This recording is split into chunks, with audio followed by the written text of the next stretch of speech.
Tatanong. Oo, dali na. Tarka naman. Ano ang subli?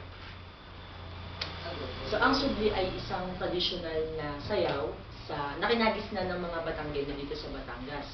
Ito ay isang uri ng pagsamba sa mahal na poong Santa Cruz. Paano sinasayaw ang subli? Ang subli ay sinasayaw sa saliw ng musika at ito ay may 4 na uri.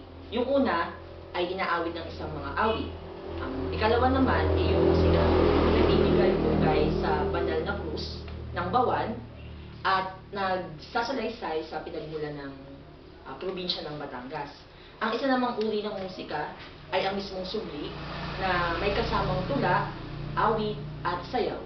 At ang huling musika naman na ginagamit ay tumatalakay sa buhay ng may akda sa kanyang paghahanap sa tunay na kaganapan. Kailan nagsimulang ipagdiwang ang Sublian Festival sa Batangas? Maraming tao sa probinsya ng Batangas na nagsasabi na ang subli ay unang nakilala sa bayan ng Bawan, mismo dito din sa Batangas. Hindi pala yung tinanong ko. Sige po. Kailan po nagsimula ipagdiwang Sublian Festival sa Batangas?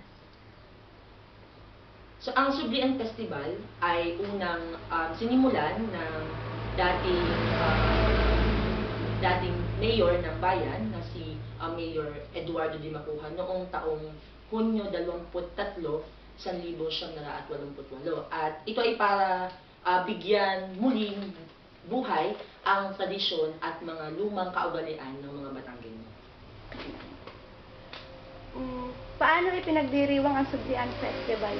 So, ang Sublian Festival ay may iba't ibang programa, kagaya na lamang ng sayawan, Santa Cruzan, palabas, mga patimpalak, at palaro ng lahi, at mismong yung sublian sa kalye. Sino-sino ang mga nakikilahok sa Sublian Festival? Maraming nakikilahok na mga tao sa Sublian Festival. Una nga dito ay nilalahukan ng mga eskwelahan sa buong probinsya ng Batangas, gayon din yung mga non-government organization sa probinsya. Ano naman yung tinatawag na Sublian sa kalye?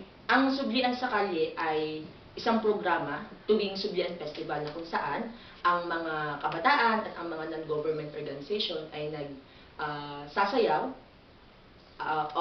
sa kalye o yung tinatawag natin street dancing para maipakita nila yung kaugalian at tradisyon ng mga Batanggenyo gamit ang sublian sa kalye.